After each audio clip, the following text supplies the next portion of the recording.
allazi la wala rasul ba'dah. Amma ba'd. Eh, Bapak Ibu, saudara-saudara sekalian yang dirahmati Allah Subhanahu wa taala, alhamdulillah pada malam ini kita bisa bergabung di syiar malam dalam kajian spesial tentang kajian kitab.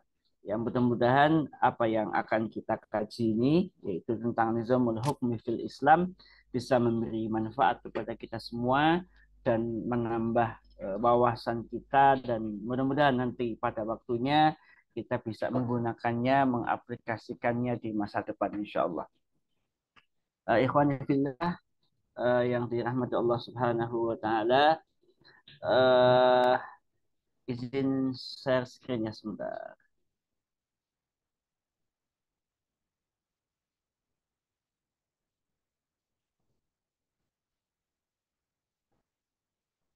Kira-kira ada? Alhamdulillah, Ada? nampak tak? Muncul. Oh,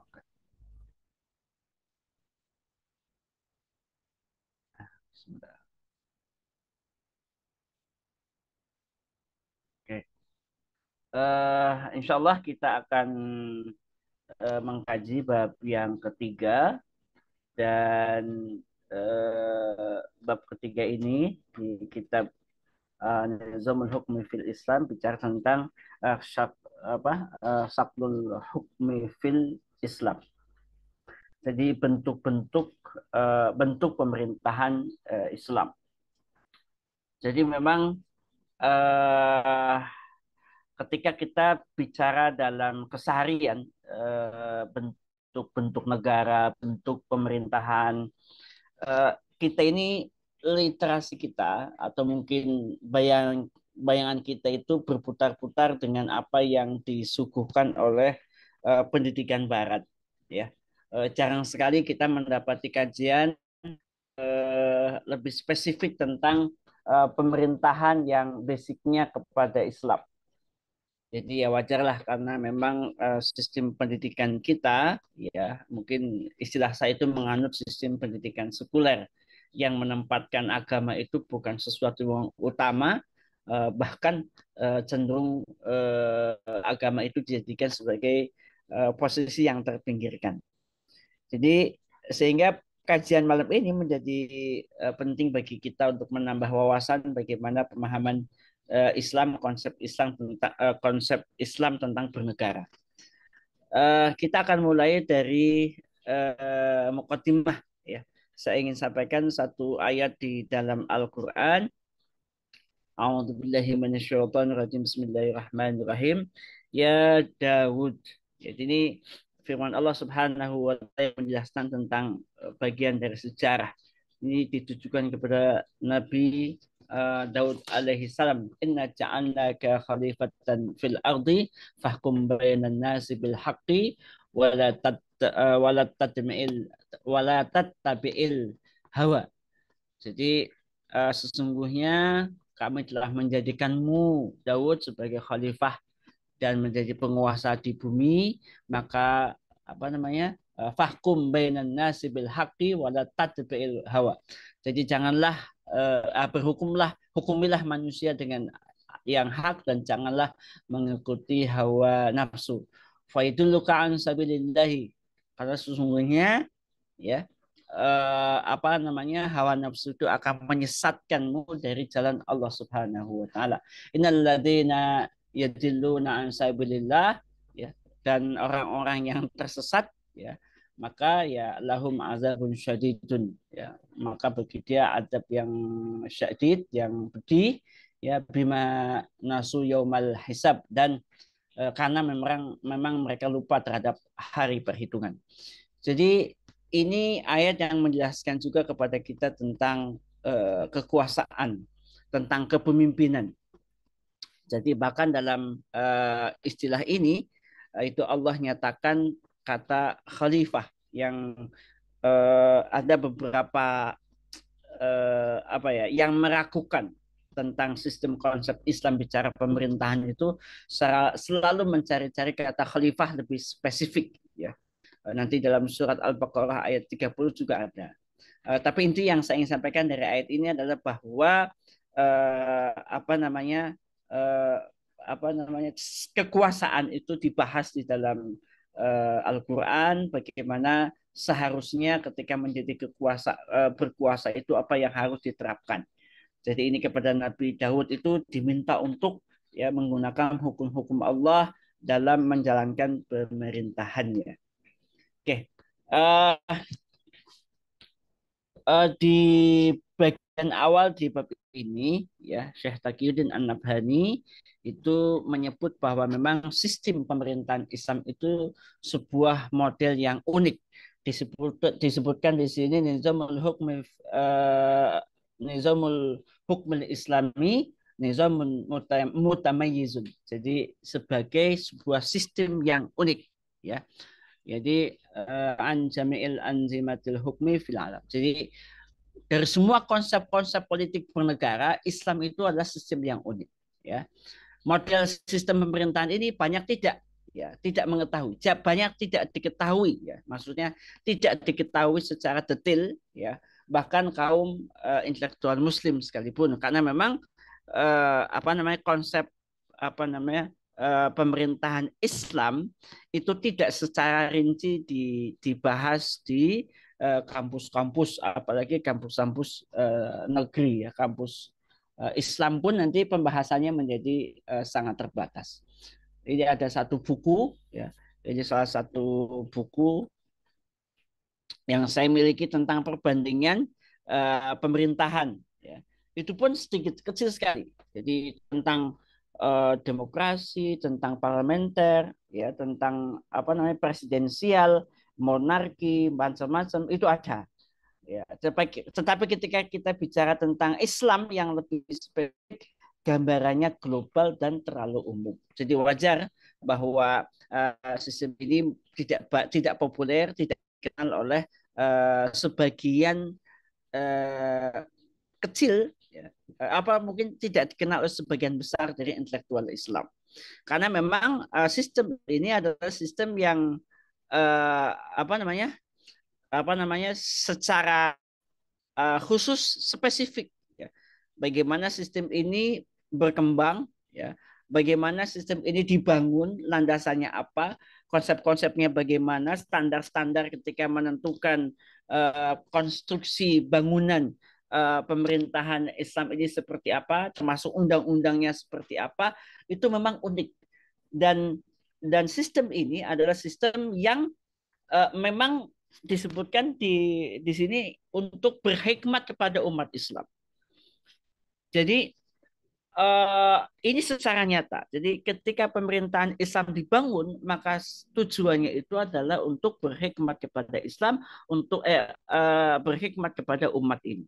Jadi itu secara implementasi. Beda dengan apa yang kita saksikan hari ini, banyak pemerintahan yang dibangun bicaranya untuk kepentingan rakyat, bicaranya untuk kepentingan umat, tapi faktanya ya mungkin kita bisa merasakan lah mungkin berapa persen dari misalkan kalau bicara kesejahteraan berapa persen nanti masyarakat kita yang bisa disejahterakan, kalau bicara sehat berapa persen dari masyarakat misalkan di negeri-negeri Islam itu disehatkan ya atau dicerdaskan. Nah, jadi Islam itu terbukti nanti dalam lembaran sejarah bahwa Islam ini mensejahterakan, menyehatkan, mencerdaskan, memuliakan martabat manusia.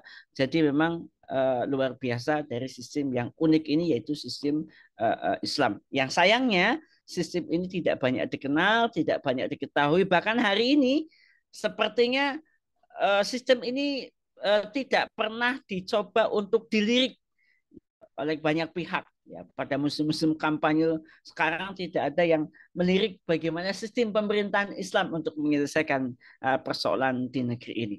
Mengapa ya? Ya barangkali karena memang pemahaman terhadap Islam ini terbatas sehingga mereka menganggap bicara Islam itu bicara cuma di masjid, bicara di majelis taklim, ya bicara di pojok-pojok musola dan tempat-tempat keagamaan. Jadi ini adalah sistem yang unik. Nah, berikutnya sistem pemerintahan Islam yang disebut dengan sistem yang nizamun mutamayyizun itu uh, apa namanya, sistem yang ya dia ini bukan monarki ya. Jadi mohon maaf nih, saya ini hanya ilustrasi saja. Ini kan raja itu ya, kerajaan.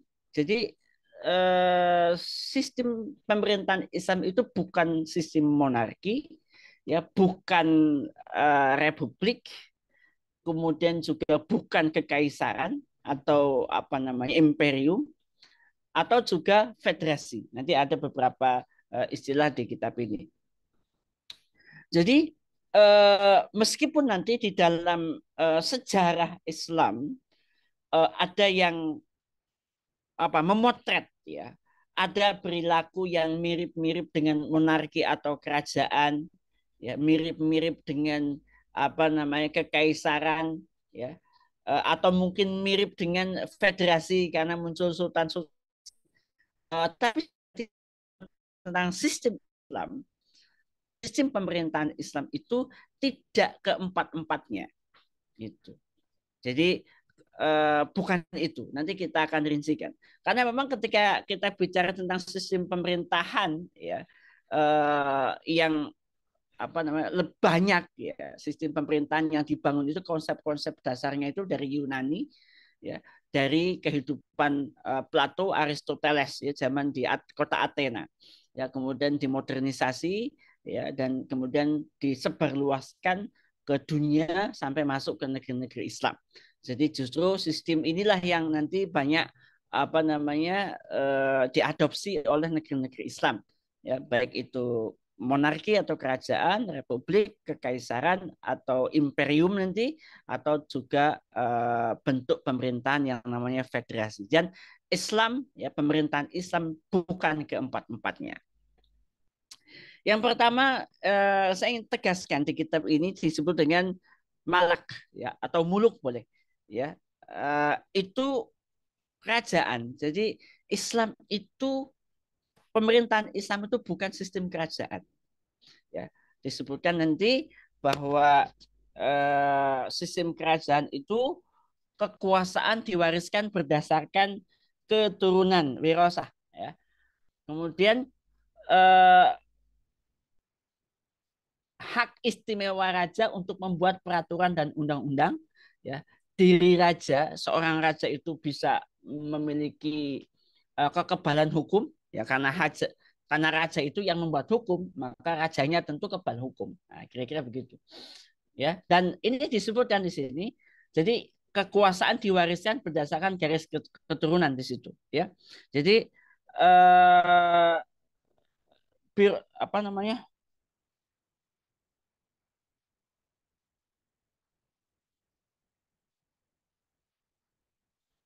Jadi diwariskan dari siapa? Dari abna'u anil abai. Jadi itu biasa ya, dari seorang ayah kepada anak, terus itu sudah hal yang biasa gitu. Jadi dan ini saya gambarkan beberapa silsilah raja ya, apa namanya, seperti ini di kerajaannya Yogyakarta, ini silsilahnya begitu. Meskipun nanti ya di dalam sejarah Islam, apalagi ketika bicara tentang sejarah peradaban Islam, nanti kita kenal ada istilah Bani Umayyah, Bani Abbasiyah. Nah, nanti Bani Umayyah contohnya, eh, mohon maaf ya, kayak para para Imam Asyuti misalkan dalam Tarikh Khulafa itu menyebutkan satu apa ya, peristiwa besar atau kebid'ahan yang diciptakan oleh Muawiyah itu adalah ketika dia itu mewariskan kekuasaan kepada anaknya. Jadi itu di dalam sistem pemerintahan Islam itu adalah penyimpangan pertama. Jadi dari Muawiyah kepada anaknya Yazid, nanti Yazid kepada anaknya lagi kepada siapa namanya, Muawiyah lagi, Yazid bin Muawiyah. Nah, jadi seperti itu. Dan itu terus sampai kemudian nanti berganti dinasti menjadi Bani Abbasiyah nanti ada apa namanya Bani Mamluk, ada Bani Saljuk, ada Bani Turki Utsmani. Itu memang dari sisi estafeta kepemimpinan itu didasarkan kepada garis keturunan. Tetapi sekali lagi ini adalah fakta sejarah. Sekali lagi di dalam Islam sejarah itu bukan sebagai sumber hukum syara. Ya, sekali lagi sejarah itu bukan sebagai sumber hukum syara. Kita ketahui bahwa sumber hukum syara itu di dalam Islam itu ya Al-Qur'an, kemudian hadis, ya, kemudian ijma sahabat ya, bukan ijma yang lain. Yang keempat adalah qiyas syar'i atau hasil ijtihadnya orang yang punya kompetensi keilmuan. Nah, jadi inilah yang menjadi sumber hukum Islam. Jadi bukan sejarah. Jadi kekaprahan kita itu adalah ketika memvonis Islam itu berdasarkan sejarah. Oh, wong dulu saja diwariskan sampai bandingnya itu banyak sekali. Maka itu tidak bisa dijadikan sebagai standar bahwa Islam itu sistemnya monarki atau kerajaan. Jadi sekali lagi, meskipun sejarahnya ada, tetapi itu adalah tidak mencerminkan sistem Islam. Karena di dalam Islam kekuasaan itu tidak diturunkan berdasarkan garis keturunan. Nah, nanti kita akan membahas lebih spesifik tentang bagaimana sistem Islam mengapa tidak disebut sebagai kerajaan. Ya. Apalagi sekarang ya ketika kita dihadapkan kepada beberapa negara-negara Islam yang menganut negeri-negeri Islam yang pemimpinnya itu kategorinya raja. Ya, tetangga kita ada yang namanya Brunei Darussalam, itu kerajaan. Ya, tentu saja nanti kekuasaannya ya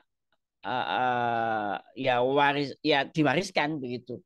Kemudian raja lah yang membuat undang-undang ya karena kerajaannya itu ya milik dia, jadi dia yang punya hak aturan.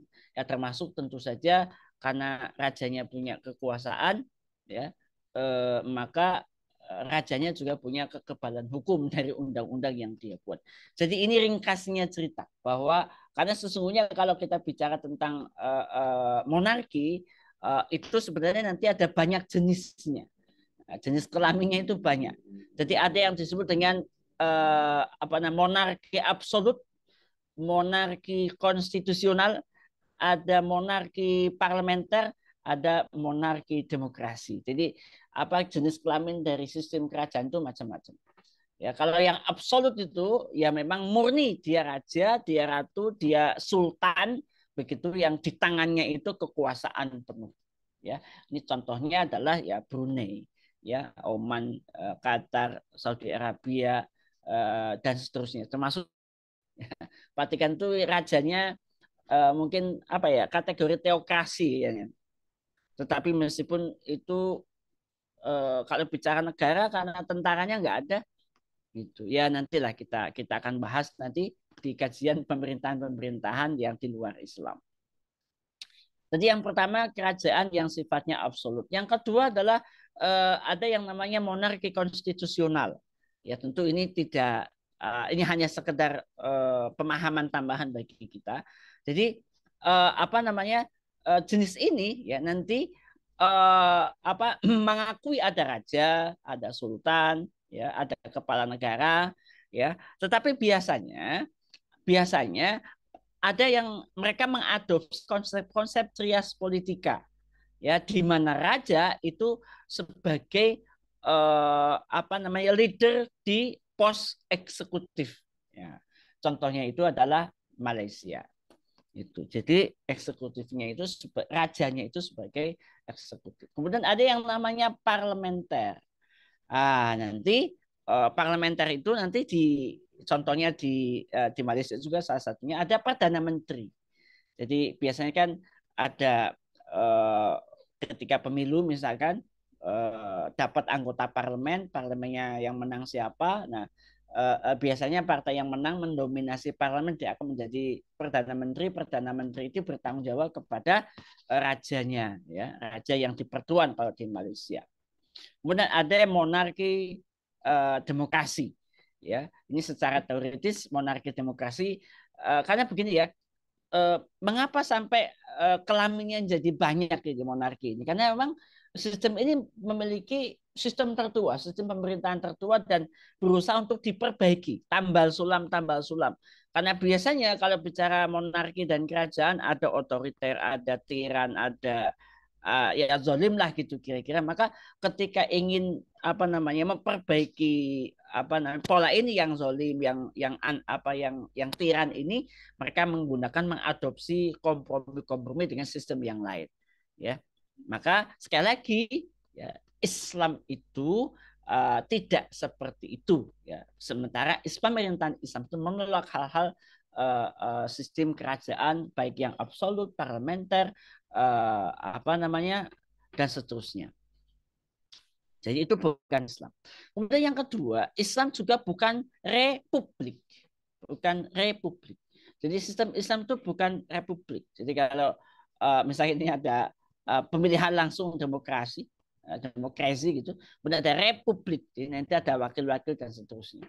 Jadi pilar dari republik ya kembali kepada publik, kepada masyarakat itu adalah pilarnya demokrasi, di mana apa namanya kedaulatan itu ada di tangan rakyat. Ini adalah prinsip dasar dari republik. Kemudian rakyat memiliki otoritas membuat hukum, ya. Kemudian nanti bagaimana rakyat membuat hukum nanti bikin perwakilan dan seterusnya. Bentuknya bisa presidensial atau parlementer. Biasanya ya secara teoritis presiden baik dalam sistem presidensial maupun parlementer bertanggung jawab kepada rakyat atau yang mewakili atau dewan perwakilan. Itu. Cuma nanti kalau kalau parlementer itu ada istilah lain ya apa namanya perdana menteri. Nah, kira-kira begitu. Nah, jabatan presiden biasanya itu dibatasi 5 tahun ya. Mungkin kemarin ada yang pengen nambah ya itu malah lain lagi persoalan dan nanti akan dipilih lagi melalui prosesi yang namanya pemilu. Ini republik dan Islam tentu saja sistem pemerintahan Islam itu tidak seperti ini, tidak menggunakan sistem republik. Makanya keliru ya kalau ada yang menyematkan Islam pada sistem ini ya menjadi misalkan Republik Islam, maka ini sebuah kesalahan. Ya karena republik itu punya kekhasan, ya punya terma, punya definisi, punya aturan, punya definisi yang jelas. Jadi kalau disematkan kata Islam itu menjadi kacau. Ya dan tetap saja tidak kemudian memperbaiki sistem itu menjadi baik karena disematkan di dalamnya Islam. Sekarang kan begitu, ya zamannya cuma ditempeli kata Islam menjadi seolah-olah baik, gitu kan? Jadi kalau misalkan nanti ada apa yang paling populer apa ya? Mungkin perbankan ya. Bank konvensional supaya nanti menjadi baik maka ditempellah sistem apa namanya bank Islam gitu-gitu ya kadang-kadang padahal bank itu sudah punya pola sudah punya sistem ketika disematkan Islam itu justru akan merusak Islam karena ada kaidah yang menyebutkan apa namanya idajtama'al halal wal haram ghulibal haram. Jadi kalau dikumpulkan, dipertemukan yang halal dan yang haram, yang kalah itu yang halal, yaitu jadi haram semuanya. Gitu. Ya, jadi kalau banknya sudah haram, mau dikasih kata Islam di belakangnya atau syariah di belakangnya, maka itu menjadi malah merusak semuanya. Jadi sekali lagi apa namanya republik itu sistem ini sistem pemerintah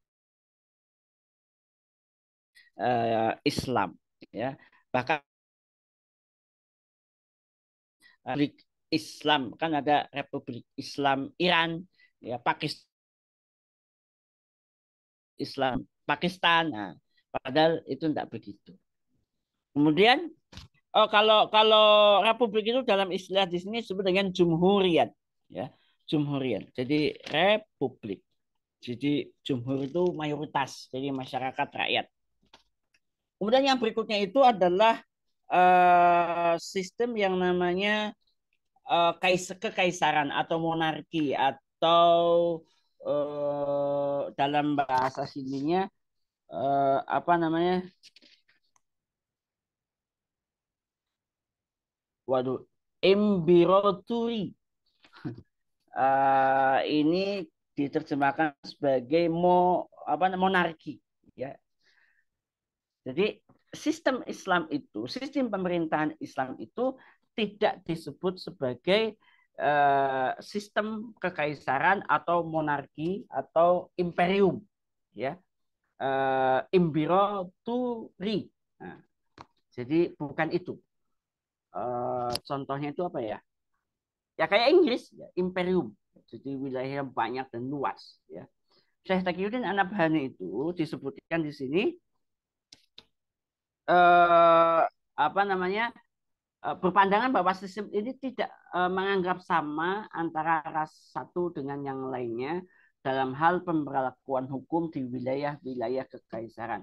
Jadi keistimewaan tertentu dapat diberlakukan, misalnya ras tertentu lebih dominan, tempat tertentu atau kota tertentu menjadi hebat. Makanya nanti di dalam sejarah kota-kota pusat-pusat imperium itu biasanya megah, megah sekali, karena itu yang akan menjadi fokus membangun imperium. Kerajaannya luas, luas sekali. Ya enggak mikirin daerah-daerahnya, enggak mikir semua itu harta itu akan terpusat ke ke negara, ke pusat pemerintahan. Ya, makanya kemudian Syataki melihatnya seperti itu. Bahkan nanti terkait dengan ras, makanya kan nanti pemimpin-pemimpin kayak siapa namanya dulu, kalau Napoleon Bonaparte yang berusaha menguasai Eropa itu ya rasis dia, itu rasis. Makanya berusaha menonjolkan ras-ras tertentu lebih tinggi dari ras yang lain. Dan sekali lagi Islam tidak menganut itu. Di dalam Islam itu semuanya akan dipandang sama, ya.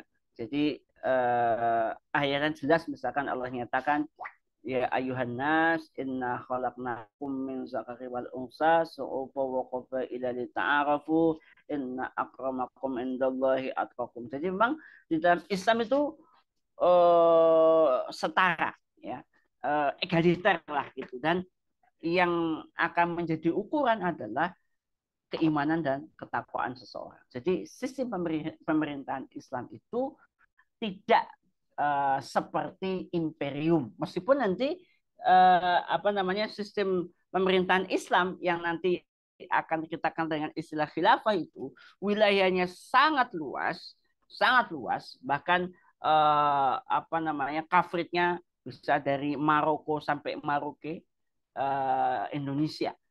Itu adalah wilayah yang sangat luas, tetapi di situ ada satu kesatuan politik, ya, kesatuan politik dari sisi angkatan perangnya, hukumnya, ya, itu menandakan bahwa sistem khilafah itu memang berbeda dengan apa yang disebut dengan sistem apa namanya kekaisaran atau imperium.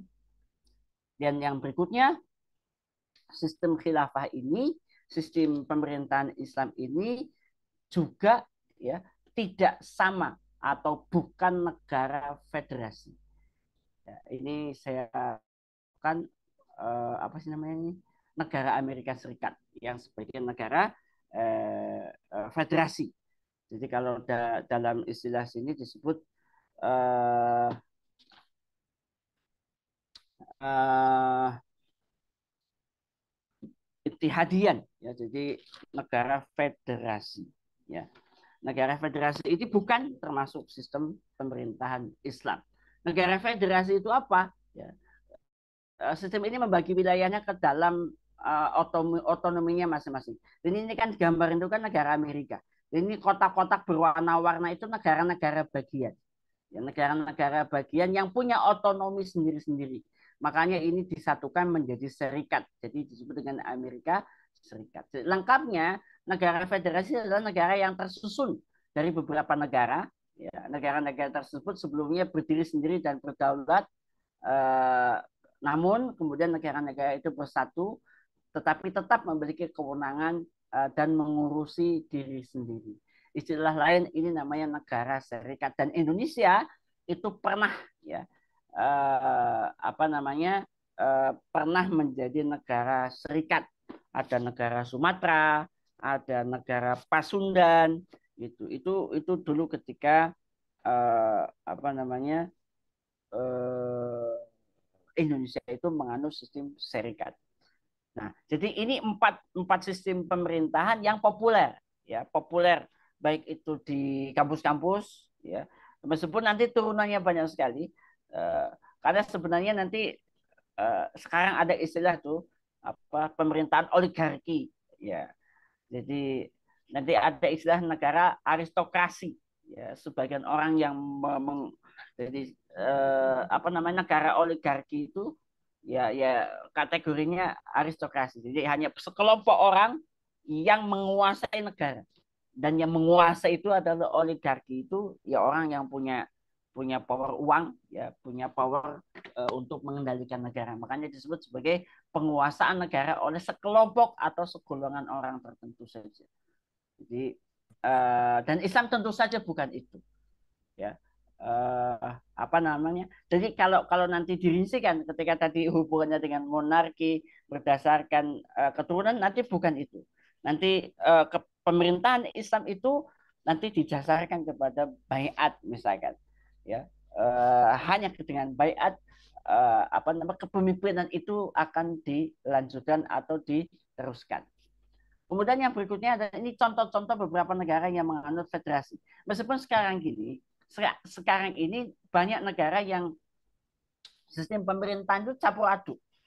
Itu campur aduk tadi. Jadi tidak ada yang monarki saja bisa dicampur-campur gitu.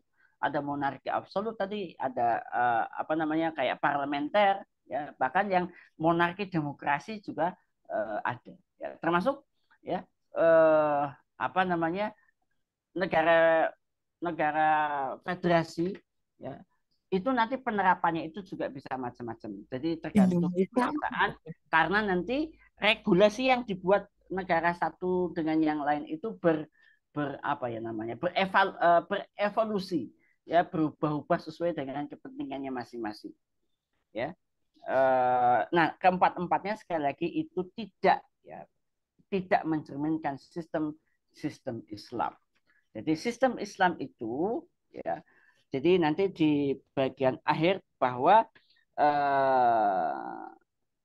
anna nizam al-hukm fil Islam nizamun khilafah. Khilafah. Jadi bahwa sistem pemerintahan Islam itu namanya khilafah. Ya. Waqad intaqadal isma'u ala wahdatil khilafah. Jadi para sahabat itu sudah bersepakat tentang kesatuan khilafah. Jadi tidak boleh ya wa adami jawazil bai'ati ila li khalifatil wahid. Jadi tidak boleh ada baiat selain kepada satu khalifah. Dan ini sistem khilafah ini waqad ittafaqu ala zalika al a'immatu wal mustahiduna wasairul fuqaha. Dan sistem khilafah ini sudah disepakati oleh umat Islam, para imam mujtahid dan jumhur para fuqaha. Jadi sistem di pemerintahan Islam itu namanya sistem khilafah, bukan sistem apa namanya malak muluk ya kerajaan atau juga jumhuriyah juga bukan atau imperatorian atau apa namanya kekaisaran atau imperium juga bukan ya termasuk ya negara Ittihadian itu juga bukan atau negara apa federasi itu juga bukan. Tapi sistem ini adalah sistem yang khas, yang unik, yang nanti ada landasan hukumnya yaitu ijma sahabat. Itu tentu saja ini rangkuman yang apa cepat karena nanti kita akan rincikan lagi bagaimana struktur sistem khilafah ini. Jadi kalau nanti ingin bagaimana sistem Islam, maka jangan dirujuk kepada tadi apa kerajaan-kerajaan Islam atau tadi republik-republik Islam, tidak, karena itu bukan sistem pemerintahan Islam. Sistem pemerintahan Islam itu adalah sistem khilafah sebagaimana yang sudah yang sudah disepakati oleh para mujtahid dan para imam-imam fuqaha.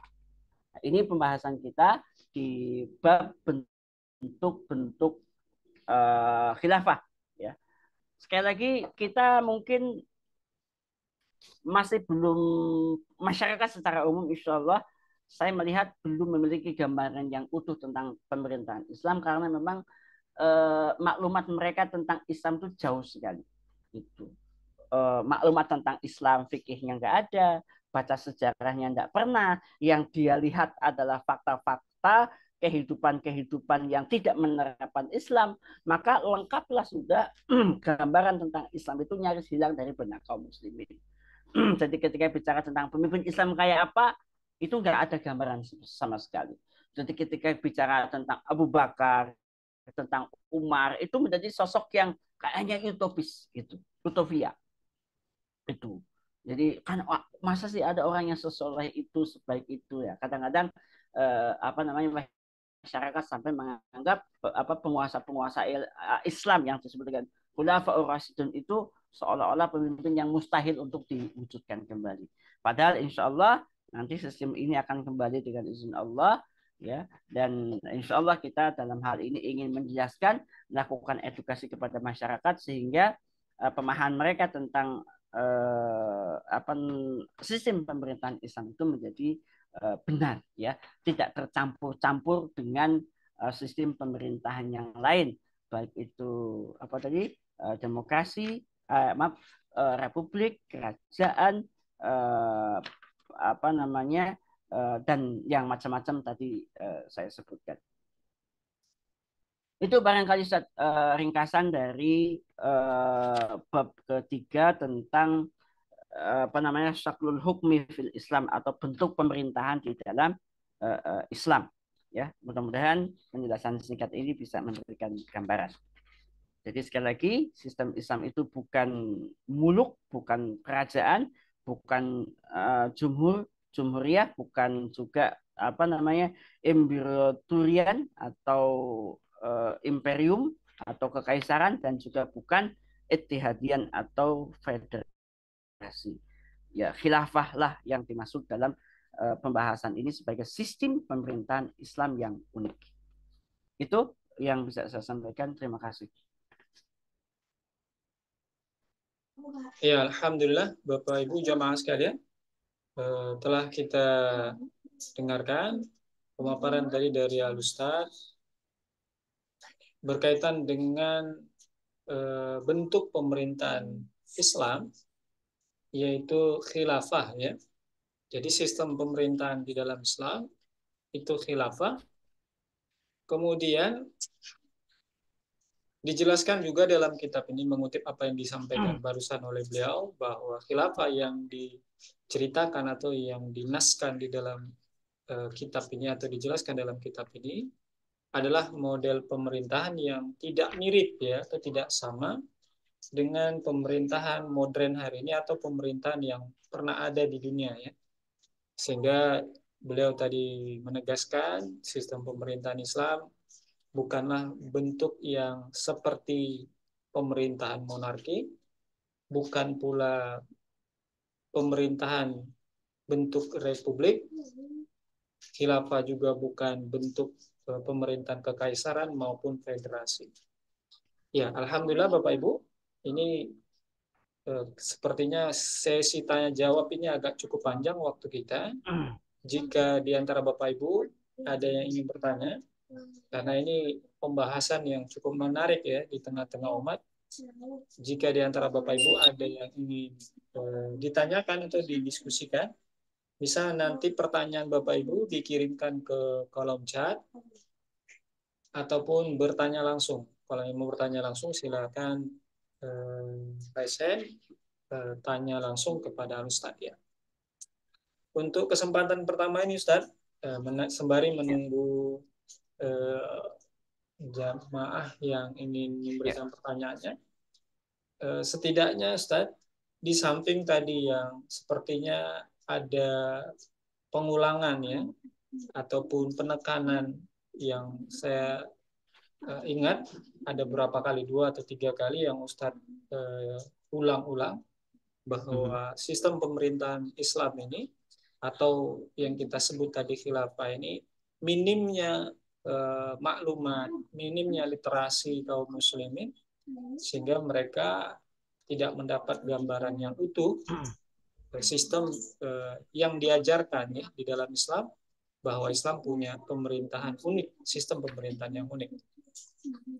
Nah, ini ada penekanan yang seperti Ustadz sampaikan tadi. Nah, yang menariknya Ustadz, ada opini miring ya, kalau bisa dibilang opini miring atau memang propaganda mungkin ya lebih tepatnya, yang mengatakan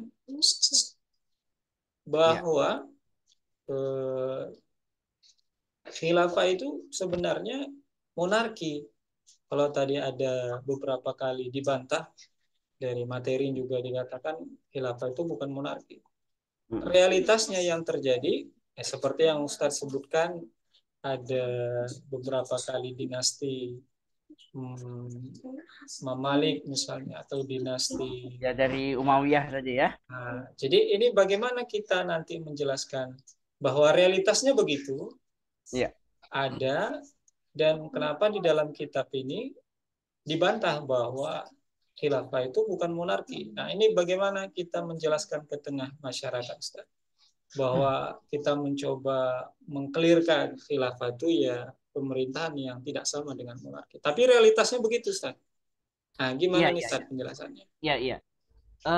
Pertama yang mesti saya tegaskan dan mungkin kita sadari oleh semuanya adalah bahwa sumber hukum Islam itu bukan sejarah, gitu. Satu itu. Sehingga ketika menjadikan sejarah itu sumber hukum Islam itu bahaya sekali.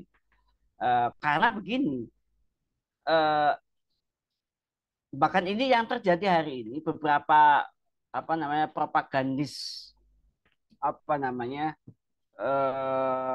kalau saya sih orang yang dengki lah terhadap Islam, itu mempersepsikan sejarah Islam dengan sangat buruk.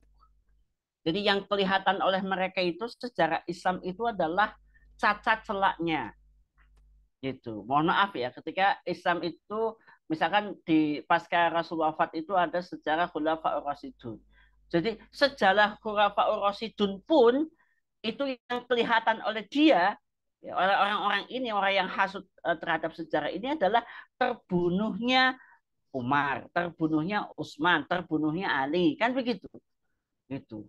Apalagi berikut-berikutnya, ya, pewarisan kekuasaan dari Muawiyah bin Abu Sufyan kepada Yazid bin Muawiyah. Nanti ada konflik dengan sahabat Abdullah bin Zubair, ya, yang menjadi diangkat dibaiat oleh Muslim di Hijaz, di Mekah itu menjadi seorang khalifah. Jadi yang kelihatan oleh orang-orang yang hasut terhadap sejarah Islam itu ya begitu, gitu. Maka akhirnya nanti Islam nggak ada yang benar, gitu. Karena sekali lagi pandangannya bahwa sejarah itu bisa dijadikan sebagai sumber hukum syara. Jadi itu yang pertama, yang kekeliruan mendasar, bahwa sejarah itu bukan sumber hukum syara, tetapi sejarah bisa digunakan sebagai ibroh, seperti persis di dalam ayat laqad kana fi qasasihim ibrotun liulil albab. Jadi sejarah kisah-kisah itu dijadikan sebagai ibroh. Ibroh itu pelajaran.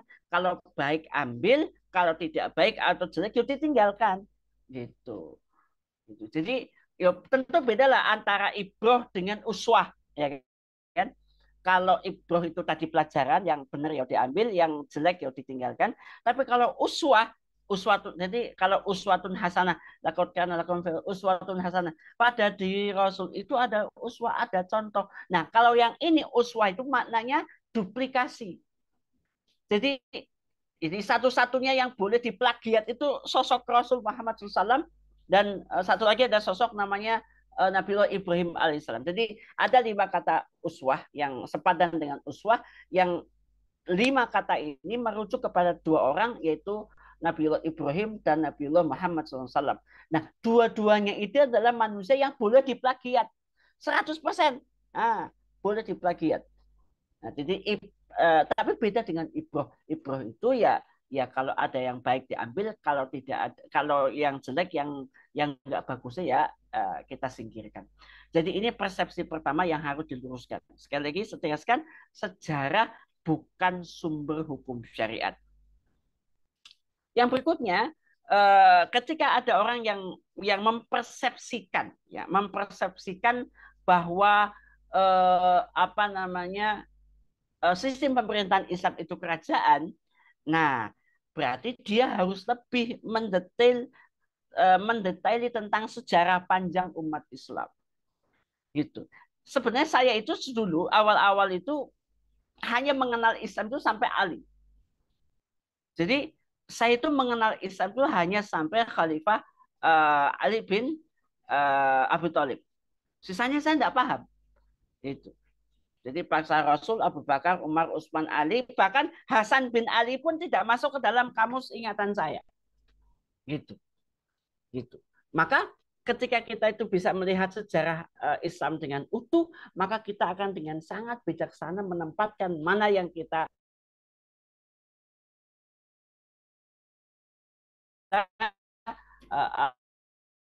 gradasi, kita drop supaya ini tidak berulang lagi di dalam penerapan sistem Islam. Gitu. Ya, yang sayangnya memang hari ini ya propaganda-propaganda yang dilakukan Barat terhadap apa namanya dunia Islam, ya, terhadap sejarah Islam itu luar biasa, dahsyat luar biasa. Jadi kalau bicara tentang khalifah, maka nanti yang ditampilkan itu sosok siapa namanya Yazid bin Muawiyah yang hobinya mohon maaf sampai mabuk-mabukan. Makanya peristiwa terbunuhnya Husain itu juga terjadi pada masa namanya Yazid bin Muawiyah. Yang ditonjolkan itu Yazid bin Muawiyah, tidak menonjolkan sosok misalkan di Bani Umayyah itu Umar bin Abdul Aziz. Ya. Umar bin Abdul Aziz itu kalau khalifah yang ke-7 atau ke-6 dari Bani Umayyah ini kan populer ya. Itu kalau kalau apa namanya kalau dalam bahasa rentang sejarah itu sejaman dengan eh, apa ya kerajaan Sriwijaya lah.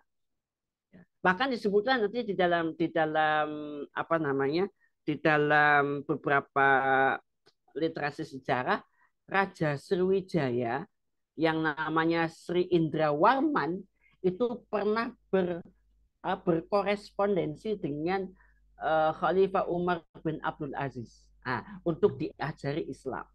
Nah harusnya kalau orangnya positive thinking melihat sejarah Islam itu yang bagusnya dong, gitu harus proporsional, gitu. Dan ingat, misalkan Bani Umayyah itu berkuasa sekitar 75 tahun, itu 75 tahun. Indonesia sudah berapa tahun ini merdeka? Nah, gitu, gitu. Nah kemudian misalkan tentang sejarah, sejarah terakhir lah tentang Turki Utsmani. Ya. Jadi jangan hanya dilihat bagaimana apa namanya sosok mohon maaf ya khalifah yang gemar harem. Apa sih gemar harem itu maksudnya istrinya banyak dalam tanda petik gitu. Itu yang selalu dimunculkan di dalam membaca sejarah gitu. Padahal yang namanya apa dinasti Turki Utsmani itu dari awal abad ke-13 ya, awal abad ke-13 sampai awal-awal abad ke-19 ya 1924. Itu berabad-abad lamanya gitu loh. Bahkan nanti kita bisa bisa jelaskan nanti dalam sejarah yang lebih lengkap Turki Utsmani itu punya peran besar ya dalam apa namanya melakukan perlindungan terhadap negeri-negeri Islam. Karena kita ingat kita tahu bahwa era kolonialisme Barat itu sejaman dengan Turki Utsmani. Gitu. Sehingga sekali lagi tentu saja ketika kita pemahaman sejarahnya tidak lengkap, tentu bisa saja sejarah akan dipandang sebagai sesuatu yang buruk, apalagi sejarah Islam. Ya, nanti itu di kitab mohon maaf ya, di kitabnya Imam Asyuti Khulafa itu ada, mohon maaf, ada khalifah yang sampai punya selir itu sampai 3.000. Saya nggak bisa membayangkan itu. Tapi itu yang dimunculkan oleh orang-orang yang hasut terhadap Islam. Kita sebutkan bahwa yang seperti itu penyimpangan. Ada khalifah yang mohon maaf sampai ketahuan khutbah Jumat itu masih masih ada sisa-sisa teler, sisa-sisa mabuk. Itu yang diungkap gitu. Padahal itu penyimpangan gitu. Makanya setelah nanti para para ulama tahu, para para kodiknya tahu, para apa namanya, pembantu-pembantu beliau bahwa ini sempat mabuk, khalifahnya itu tidak boleh menjadi imam gitu. Jadi salah satunya yang terkenal tidak boleh lagi menjadi khatib dan imam itu Yazid bin Muawiyah, karena hobinya itu mabuk-mabukan. Gitu. Tetapi sekali lagi ini adalah sosok yang tidak layak untuk dicontoh. Gitu. Jadi ini barangkali yang bisa saya jelaskan tentang mengapa persepsi sejarah umat Islam itu buruk. Saya katakan wajar karena memang pasca keruntuhan khilafah itu salah satu agenda dari Barat terhadap dunia Islam itu adalah merusak sistem pendidikan. Sistem pendidikan itu akan merusak bagaimana umat Islam itu merekod sejarah, merekam sejarah.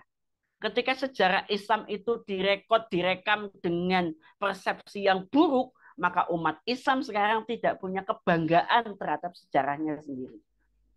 Misalkan saya nih, kalau saya ini, mohon maaf, kalau saya ini ternyata ditelusur-telusur ningrat, tahu ningrat ya, anak Raden, anak apalah gitu, pasti saya bangga. Apalagi kalau misalkan saya tuh ditelusur-telusur pakai genealogi, ternyata saya Habib nyambung ke Rasul, tentu kan bangga, gitu, sangat bangga, karena sejarahnya itu, oh, nasabnya bersambung dengan Rasul, Habib, Sayyid, gitu. Tapi bayangkan kalau misalkan saya dirunut-runut, wah, dulunya pengkhianat, pengkhianat negara atau apa, kan jadi malu kitanya. Jadi inilah pentingnya kita itu memahami sejarah Islam yang tintanya tertulis dengan tinta emas.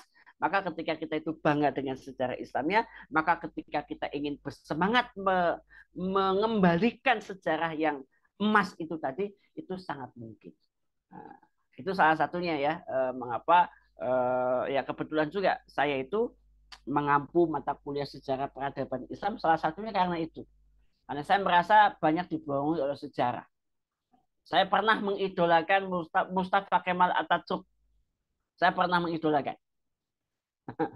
Gitu. Jadi dasar luar biasa. Musuh Islam, pengkhianat itu bisa diposisikan sebagai pahlawan. Itu karena apa? Karena persepsi kita dirusak. Gitu. Nah, kira-kira begitu, Ustaz.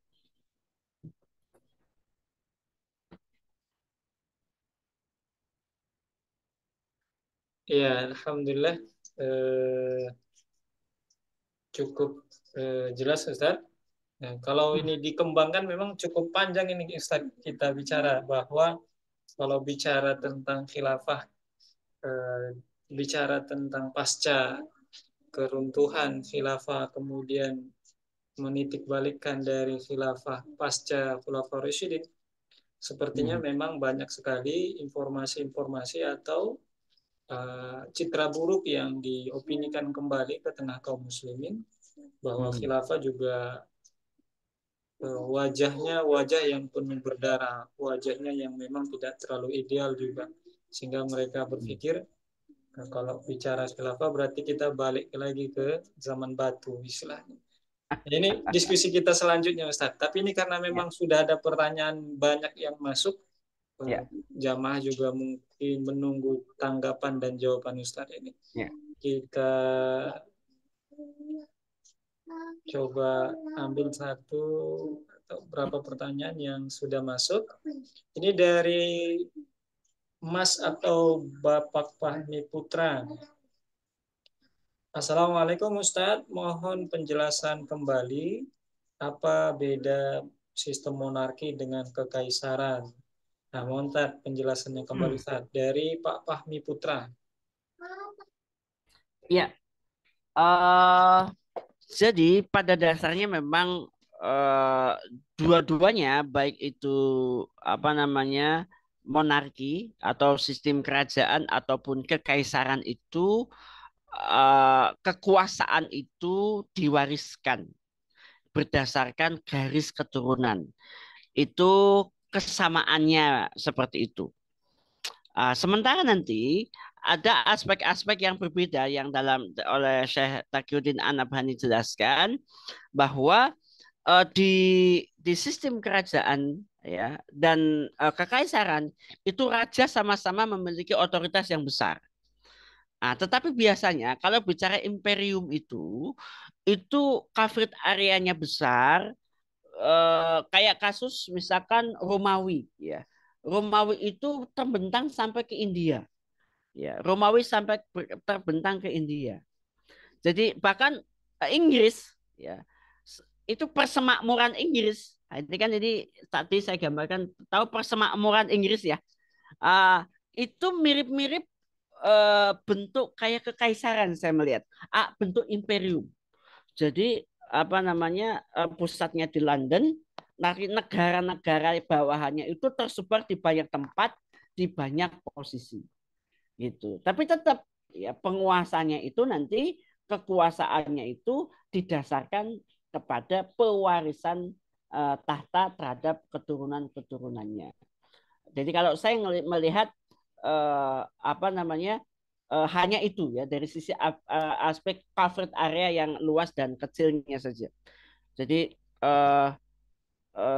karena begini sistem apa ya sistem baku dari model pemerintahan yang ada di dunia itu selalu berkembang ya ini selalu berkembang jadi tidak bisa disesuaikan masing-masing ya kan aturan-aturan negara itu bisa dirubah-rubah sendiri bahkan di negeri kita itu kan bisa diatur-atur kalau dulu itu presiden harus usianya 40 tahun sekarang ya bolehlah diatur-atur jadi apa namanya jadi regulasi tentang negara federasi regulasi tentang republik itu bisa macam-macam jadi kalau bicara tentang demokrasi dulu ada demokrasi terpimpin pada Soekarno ya kita pernah menjadi parlementer tadi sistemnya katanya demokrasi tapi nanti bentuknya itu bisa macam-macam bisa dirubah-rubah jadi memang apa namanya ini yang apa namanya kalau di buku perbandingan pemerintahan yang dikeluarkan oleh dosen di IPDN,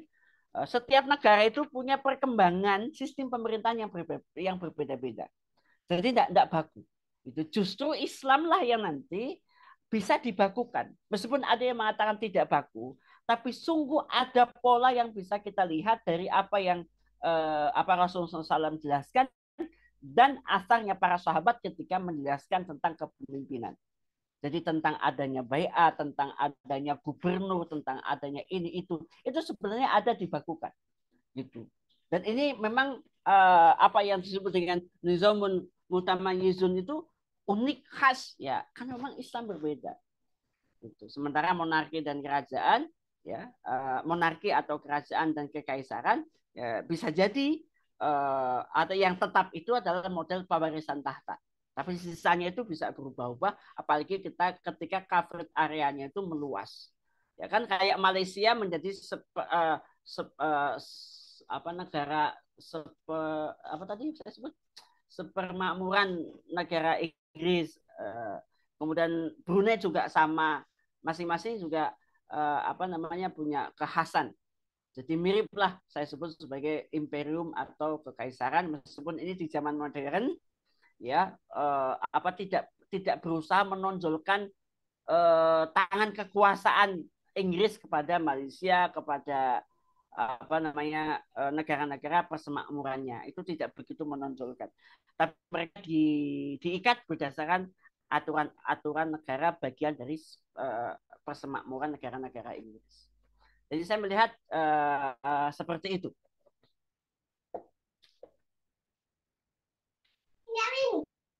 Sementara nanti ya kalau bicara Islam itu baku ya. Bakunya ini gini. Nanti ada 3 hal yang di dalam sistem Islam itu apa fix ya. Nanti terpusat kayak federasi kan negara banyak disatukan. Nanti di dalam Islam itu satu kesatuan. Jadi nanti jadi dari khalifah, gubernurnya, panglima perangnya itu tersentralisasi. Ya, para hakim hukumnya itu juga sama. Kemudian namanya jadi negara itu betul-betul sebagai sebuah negara kesatuan, ya, negeri-negeri Islam itu yang namanya khilafah. Jadi kira-kira begitu, Ustaz. Ya, alhamdulillah sudah terjawab pertanyaan dari Mas atau Pak Fahmi ya. Mohon maaf kalau penyebutan salah. Kita lanjut ke pertanyaan Pak Dodowi, Ustaz.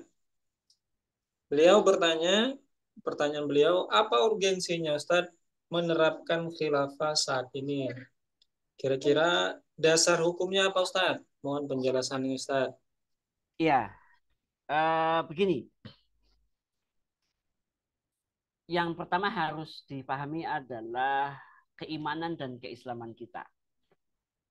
Bahwa ketika kita ini menjadi seorang muslim, ya, seorang mukmin dan muslim, maka kita punya kewajiban ketaatan kepada Allah Subhanahu wa taala di tempat dimanapun berada, dalam situasi apapun saja, maka kita itu harus taat kepada Allah Subhanahu wa taala.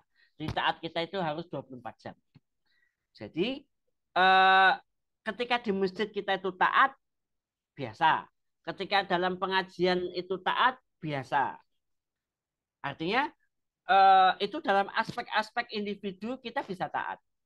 Tetapi nanti ada aturan-aturan Islam yang dalam aspek publik itu kita harus taat gitu, tapi tidak bisa taat. Contoh yang paling sederhana adalah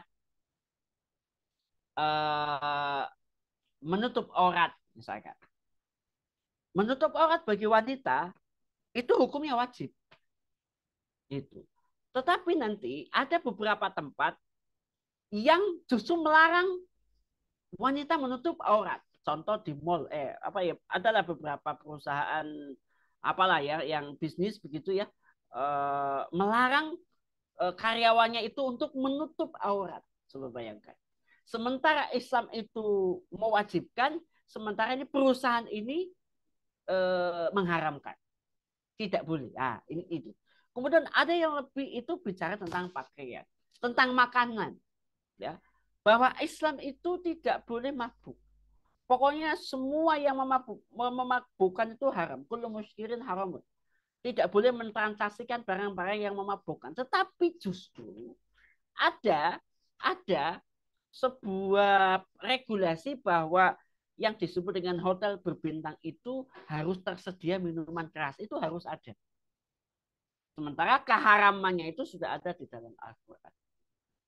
Kemudian orang yang berzina itu di dalam Islam itu harus dihukum karena ayatnya ada di lembar Al-Quran yang sama. Ya, jadi ayat tentang akimis sholah itu, ya akimis sholah, atau ini tentang zakat. Itu akimis sholah dan zakat. Itu sholat itu wajib, zakat juga wajib. Tapi hari ini kita ini seolah zakat itu boleh, hukumnya boleh bukan wajib lagi. Yang wajib itu pajak. Yang wajib itu pajak. Jadi bukan zakat. Padahal itu sama-sama di dalam ayat Al-Qur'an. Kemudian tadi itu tentang ayat tentang zina, ayat tentang mencuri, ayat tentang kisos atau membunuh harus dibunuh lagi.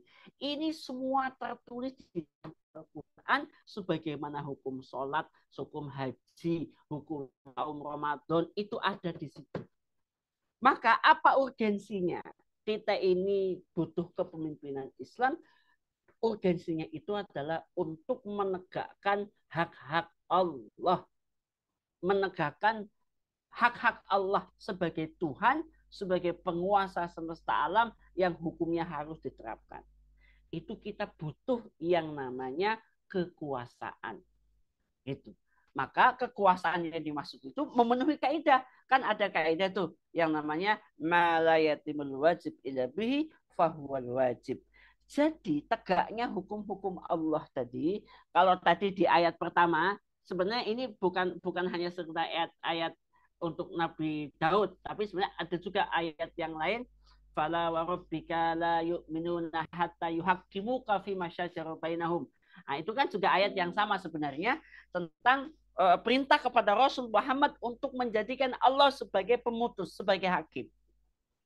Gitu. Jadi urgensi kita itu mengembalikan sistem pemerintahan Islam itu adalah untuk menegakkan hak-hak Allah Subhanahu wa taala. Karena hari ini hak-hak Allah itu tidak bisa kita tunaikan secara sempurna, secara utuh.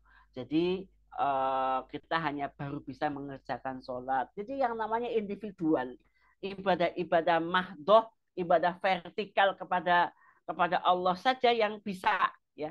Tetapi ketika bicara tentang hukum sosial, hukum politik, apalagi hukum bernegara itu tidak bisa. Maka ketika pertanyaan tadi, ya, alasan sederhananya adalah karena ini kewajiban dari Allah untuk menegakkan hak-haknya Allah, atau ya menegakkan hudud lah, kira-kira begitu. Kan contoh sederhana, kalau kalau apa namanya, sekarang saya tanya kepada kita semua, misalkan saya kemarin habis diskusi juga, helm sama kerudung itu wajiban mana di Indonesia? Nah, gitu. Ternyata dia mengatakan, oh, kalau pakai kerudung nggak akan ada yang mensangsi, memberikan hukuman kalau nggak pakai. Tapi kalau nggak pakai helm itu bisa ditilang, bisa keluar uang 500.000. Ah, gitu. Jadi ternyata itu lebih hebat aturan negara helm daripada aturan Allah menutup aurat. Nah, kira-kira begitu. Sama kayak kayak misalnya bayar zakat. Bayar zakat itu bayar boleh nggak boleh. Tapi nggak bayar pajak, nah, motor kita ditilang. Gitu. Nggak bayar pajak loh. Gitu. Wah, apalagi kalau BPJS lebih mengerikan. Kalau supaya lepas dari nggak bayar BPJS, Anda harus mati dulu baru nggak bayar. Nah, kalau mobil kan mobil nggak bisa bayar, tinggal jual lah atau di apa gitu, terserah, kita nggak apa punya kewajiban untuk membayar pajak. Gitu. Jadi contoh, jadi pajak itu lebih wajib daripada zakat. Kenapa? Karena tadi, ya, regulasi hukum yang diberlakukan itu tidak berdasarkan apa yang Allah tetapkan. Kira-kira begitu, Ustaz. Ya. Alhamdulillah, ini terbalik-balik zaman sekarang, Ustaz, ya. Ya, Pak Amirul Ihsan mau bertanya langsung, Pak? Jelas. Ya, mau bertanya langsung? Jelas ya. Suaranya jelas. Jelas. Ya, silakan Pak. Apa pertanyaannya, Pak? Adi. Ya, silakan.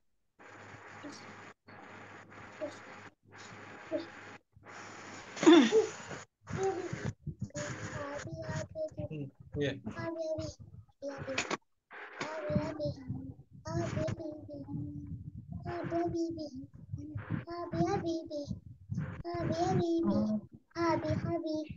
Ya, alhamdulillah. Ini saya pikir sudah cukup jelas, ya. Ketika bicara sistem pemerintahan Islam, maka itu bukan republik, bukan kerajaan, bukan kekaisaran, juga bukan sistem federasi, bukan teokrasi, bukan aristokrasi, bukan oligarki, bukan yang itu. Tetapi yang mana? Ya tentu nanti yang nanti sudah ditetapkan kewajiban menegakkan khilafah itu berdasarkan ijma' sahabat. Dan nanti konstruksinya nanti di belakang nanti kita akan jelaskan lebih lanjut lagi. Ya, berarti Pak Amirul Ihsan harus tetap stay lanjut kajian ini, ya. Setidaknya tidak boleh terputus, karena memang penjelasan ini nggak mungkin juga diambil sebahagian. Kita khawatir nanti kaum muslimin juga, termasuk siapapun nanti yang mendengarkan penjelasan ini tidak utuh, pemahamannya juga tidak utuh. Oke, Ustaz, ini ada juga lanjutan pertanyaan, Ustaz. Masih ada waktu nih, Ustaz?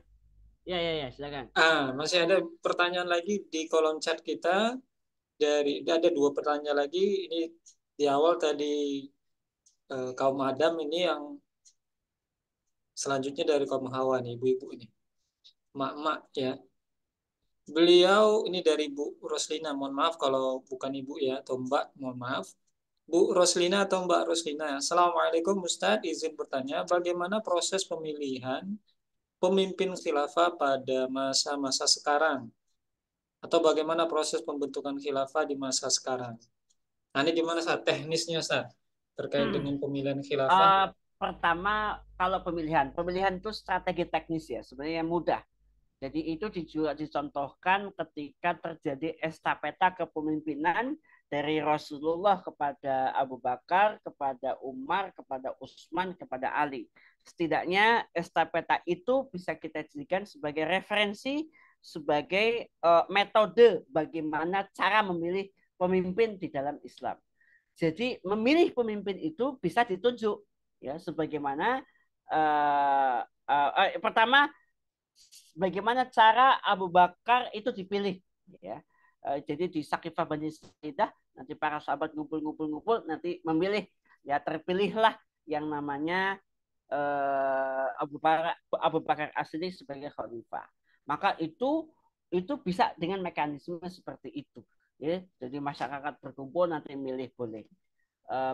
Kemudian yang kedua prosesi dari Abu Bakar ke Umar ya.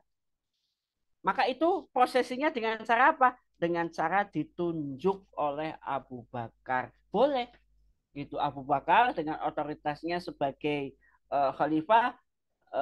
Ini kamu Umar, kamu nanti jadi khalifah ya. Ya memilih dianya itu boleh. Tetapi nanti sah dan tidak sahnya Umar menjadi khalifah, nanti ada penentunya. Dan itu yang menjadi metode baku pengangkatan khalifah, yaitu baiat. Ya, Abu Bakar sah menjadi khalifah ketika dibaiat. Nanti ketika yang namanya Abu Bakar menunjuk Umar menjadi khalifah, sahnya menjadi khalifah ketika dibaiat. Kemudian ketika Umar memilih Utsman, nanti Umar mendelegasikan kepada beberapa orang sahabat untuk berkumpul. Kalau bahasa kita mungkin orang-orang cendekiawannya dikumpulkan, bermusyawarah nyari pemimpin. Atau lebih populernya ada yang namanya ahlul halli wal aqdi. Itu boleh dengan mekanisme seperti itu. Ya. Atau nanti ketika transisi kepemimpinan dari Utsman kepada Ali secara aklamasi itu juga boleh. Karena memang ada sangat tokoh aklamasi langsung dipilih jadi pemimpin boleh. Jadi atau tadi ya dengan model pemimpin khalifah ya, tapi kalau pemimpin di bawahnya itu tinggal ditunjuk oleh khalifah. Ya. Tapi begitu cara memilih khalifah. Ya, itu bisa bahkan dengan cara pemilihan langsung ataupun tidak langsung boleh memilih khalifah. Tapi sah dan tidak sahnya itu berdasarkan baiat. Tinggal nanti dilihat yang efektif, yang efisien, tidak mahal-mahal, ya. Maka itulah cara yang akan diambil oleh Islam. Itu dari sisi bagaimana cara memilih seorang khalifah. Tetapi tentang bagaimana menegakkan khilafah itu sendiri, itu sebuah proses yang panjang. Jadi ada tahapan-tahapan yang perlu dilalui oleh kita.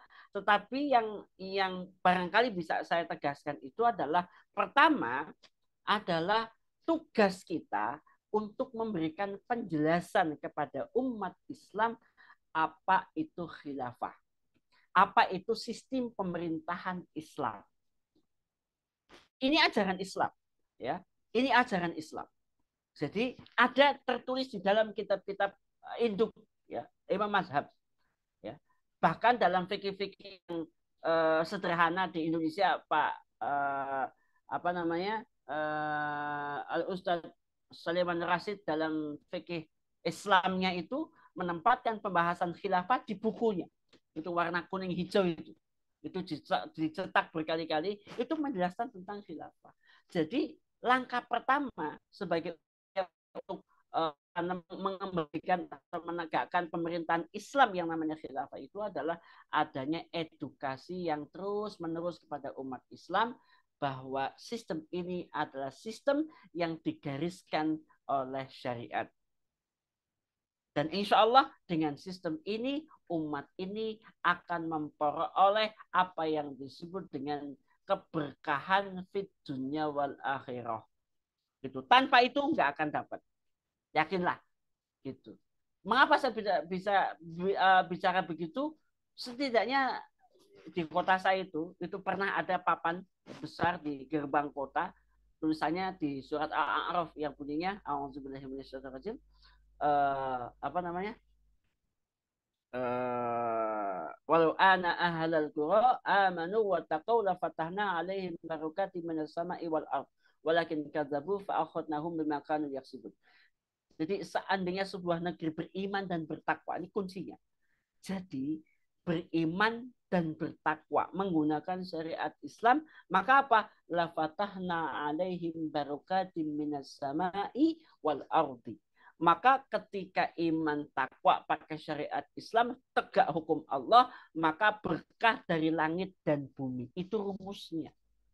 Tapi sebaliknya, walakin kadzabu fa'akhadnahum bima kanu yaksibun. Tapi kalau mendustakan, tidak iman, tidak takwa, malah kemudian melesehkan agama, mempermainkan agama, yang terjadi maka sebaliknya. Fa'akhadnahum bima kanu yaksibun. Maka Allah akan menurunkan sebab dari kelakuan dan sikap kita. Bahkan dalam ayat yang lain, ma'isyatan donka itu adalah janji dari Allah Subhanahu wa taala kepada siapapun yang lalai terhadap kewajiban menerapkan hukum-hukum Allah Subhanahu wa taala.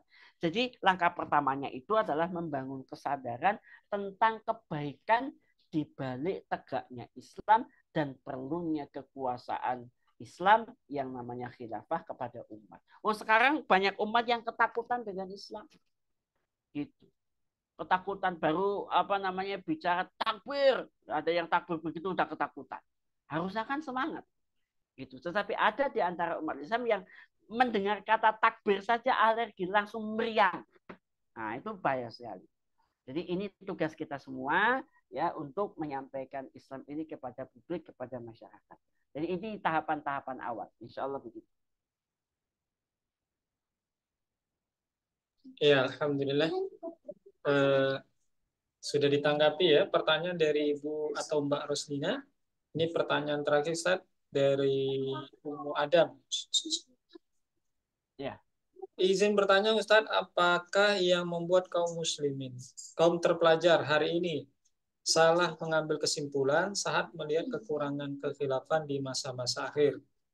Dengan opini semisalnya jangan suriahkan Indonesia, jangan lemah seperti Gaza dan seterusnya. Nah, ini gimana Ustaz menanggapi opini miring ini? Begini, Syekh Taqiyuddin An-Nabhani itu menulis salah satu kitabnya itu di At-Taqatul Hizbi. Beliau itu menyebut bahwa umat ini, umat Islam itu dalam kondisi memprihatinkan. Kalau istilah beliau itu dha'fus syadid fi fahmil Islam. Jadi lemah yang luar biasa dalam memahami Islam. Jadi kalau bicara tentang mengapa itu memang bisa kita runut menjadi dua pihak lah ya. Ada pihak eksternal, ada pihak internal, gampangnya begitu. Kalau bicara tentang pihak internal kita, ya pihak internal kita itu umat Islam itu adalah ya mereka menjauhi Islam. Ya, ketika mereka itu salah paham terhadap Islam karena mereka itu memang menjauhi Islam, menjauhi sejarah Islam, gitu. Tapi memang ini sejalan dengan peran eksternal. Peran eksternalnya itu apa? Nanti orang-orang Barat itu menggunakan strategi politiknya untuk apa? Salah satunya pasca khilafah runtuh itu merusak kurikulum, menempatkan antek-antek atau pion-pion mereka berkuasa di negeri-negeri Islam, ya kan? Kemudian menerapkan kebijakan-kebijakan pola hidup yang namanya sekulerisme, sehingga apa? Sehingga umat Islam persepsinya menjadi salah, ya, cara pandangnya menjadi keliru. cara pandang mereka terhadap sejarah Islam negatif, terhadap agamanya negatif. Jadi memang umat sekarang itu memang korban gitu. Di satu sisi korban dan memang ya memang tadi ada unsur maunya juga karena memang sebagian umat Islam kan kalau istilah Nabi itu ada panjang itu hadis yang yusikum an tada'a alaikumul umamu min kulli ufukin itu kan ada bicara tentang penyakit wahal. Karena umat ini sudah butuhnya waqariyatul maut ya sudah gitu. Jadi apa yang membuat umat Islam salah persepsinya terhadap Islam bahkan terhadap apa yang terjadi di Palestina, apa yang terjadi di Suriah, yang mereka tidak tahu, tidak paham, mereka itu menerima informasi yang menyimpang dari kanal-kanal atau ya yang tidak pas lah gitu. Maka penting juga bagi kita ini paham tentang ilmu politik. Ya. Contoh yang terakhir itu adalah kemarin tuh yang hangat-hangat mungkin Ustadz juga tahu tentang propaganda negatif tentang Rohingya. Ya, itu kan ada yang latah gitu. Ada yang latah sampai juga sama memaki-maki sampai bahkan berniat akan mengusir Muslim Rohingya dari bumi Serambi Mekah. Mengapa bisa begitu? Tadi ada cara pandang yang keliru ya, tentang beberapa fakta. Tadi fakta tentang Rohingya, fakta tentang Suriah, fakta tentang Gaza. Jadi Suriah itu kacau balaunya bukan karena Islam. Saya sebut itu karena Amerika, karena Barat, gitu. Jadi yang namanya Gaza itu bukan karena Gazanya karena Islamnya, bukan, karena kelakuan Zionis Israelnya itu, gitu. Jadi konflik di Timur Tengah itu bukan karena Islam, tapi karena memang sengaja Barat itu memelihara potensi-potensi konflik di Timur Tengah. Untuk apa? Untuk menjaga loyalitas pemimpin negara Arab supaya mereka seolah-olah butuh perlindungan. Sekarang itu kan apa yang terjadi di Gaza misalkan, itu memberikan pukulan telak terhadap Barat termasuk Amerika. Karena mereka harus membangun reputasi Zionis Israel dari nol. Kan selama ini kenapa kemudian negara-negara di sekeliling Arab itu diem? Itu mereka ketakutan. Kenapa Israel pasukannya kuat, tank bajanya hebat, tak terkalahkan, sehingga mereka ciut mentalnya. Mesir, Yordania, kemudian Suriah, Arab Saudi ciut gitu mentalnya. Karena propaganda yang dibangun oleh Amerika. Tapi dengan apa yang dilakukan oleh Mujahidin Gaza, ya misalkan Hamas, ya Brigade Al-Qassam misalkan, hancur itu reputasinya, harus dibangun dari nol. Sampai sekarang itu Amerika itu kelimpungan karena nanti muncul keberanian dari masyarakat Arab, dari rakyat Arab untuk melawan Israel, untuk melawan Amerika. Gitu. Kalau sudah berani begitu, ya alamat kiamatlah bagi mereka. Mereka nggak dapat menguasai minyak, nggak dapat menguasai raja-raja atau penguasa-penguasa Timur Tengah, karena mereka punya nyali cukup. Gitu. Yaman saja bisa menyerang kok kemarin. Gitu. Meskipun ada beberapa hal yang menjadi catatan, itu setidaknya nyali dari penduduk umat Islam di sekeliling Palestina itu sudah berubah. Persepsi bahwa Israel tak terkalahkan itu sudah hancur sekarang. Gitu. Dan Amerika sekarang itu butuh anggaran besar untuk membangun reputasinya Israel ini. Dan ini juga mengkonfirmasi bahwa sesungguhnya apa yang terjadi pada tahun 79 dan 4 sekian tentang perang 6 hari, ya bahkan ada itu semuanya dusta. Ya, peperangan yang menunjukkan kedikjayaan Israel itu kalau saya lihat dari catatan sejarah itu kebohongan, hanya propaganda saja. Gitu.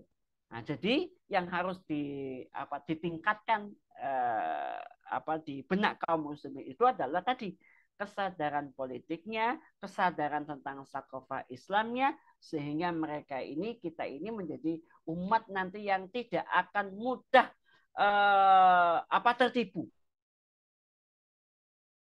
Akhir zaman yang disebut dengan sanawatun khoda'at, tahun-tahun penuh dusta. Ya, tahu dosa itu apa? Penjahat bisa disebut pahlawan. Kalau kita tidak memiliki pemahaman yang kuat, bisa jadi ya seperti saya dulu mengidolakan Mustafa Kemal Atatürk. Coba bayangkan, saya mengidolakan dia. Oh, saya itu dulu grup B-nya itu Metallica. Saya grup apa namanya Guns N' Roses dulu. Kenapa? Karena persepsinya tidak. Wah, pokok kacau lah. Gitu ya, alhamdulillah kemudian saya bertobat dan mengerti, menyadari bahwa apa yang saya perbuat itu keliru. Gitu. Bahkan ternyata di kemudian hari saya tahu bahwa Mustafa Kemal itulah yang apa namanya mengganti azan ya dalam bahasa Arab menjadi bahasa Turki, menjadikan Hagia Sophia menjadi museum, bahkan di off-kan ya. Jadi madrasah-madrasah, masjid-masjid dilarang. Wanita-wanita tidak boleh mengenakan menutup aurat. Justru akhirnya apa? Karena kesalahan pikiran tadi, penjahat disebut sebagai apa namanya pahlawan. Nah, kira-kira begitu, Ustaz. Maka insya Allah dengan kajian-kajian seperti ini kita bisa mengenali siapa yang nanti akan menjadi kawan, siapa yang harus menjadi lawan. Insya Allah kita bisa mengenalinya. Dengan begitu, maka kita akan bisa menentukan sikap, kita bisa menentukan langkah bagaimana strategi berdakwah di tengah-tengah masyarakat. Terima kasih. Wassalamualaikum warahmatullahi wabarakatuh. Ya, waalaikumsalam warahmatullahi wabarakatuh. Jadi bisa disimpulkan ini Ustaz, setidaknya kaum muslimin korban hoax ini Ustaz. Ya. Jadi kita mayoritas ya, saya kira bagi para pembenci itu di samping mungkin rasa kebencian mereka, bagi orang yang maklumatnya, literasinya yang tidak terlalu banyak, ya terkorban jadi hoax sehingga menjadi memusuhi agamanya sendiri. Ini kita sangat miris ya. Seperti yang saya sampaikan juga kasus tentang Muslimin Rohingya. Ini kan kita marak di negeri ini menjadi korban hoax sehingga menyerang kaum saudara kita sendiri yang dari Rohingya. Alhamdulillah Ustaz, mudah-mudahan ini menjadi pencerahan karena memang meskipun sekitar 90 menit tidak ya memang proses ini tidak cepat, tapi mudah-mudahan ada hal yang bisa berkontribusi kecil untuk percepatan penyadaran di tengah kaum muslimin. Untuk sesi malam ini ada yang ingin disampaikan Ustaz sebagai closing statement? Sama lah seperti yang lalu-lalu, saya hanya ingin menyampaikan kepada semuanya, mari kita terus belajar karena memang belajar itu minal mahdi ilal lahdi. Sekali lagi ilmu itu al ilmu nurun, ilmu itu cahaya. Maka cahaya itu akan bisa menerangi langkah kita ke depan. Jadi kalau ada cahaya, maka kita bisa tahu di depan mata kita, di depan itu ada lubang atau tidak. Sekali lagi, maka talabul ilmi itu menjadi sebuah kewajiban kita. Jangan jauh-jauh dari Islam, jangan jauh-jauh dari ulama dan kiai, para tengku, para datuk, karena insya Allah kita akan dibimbing oleh mereka kepada jalan Islam. Itu saja Ustaz.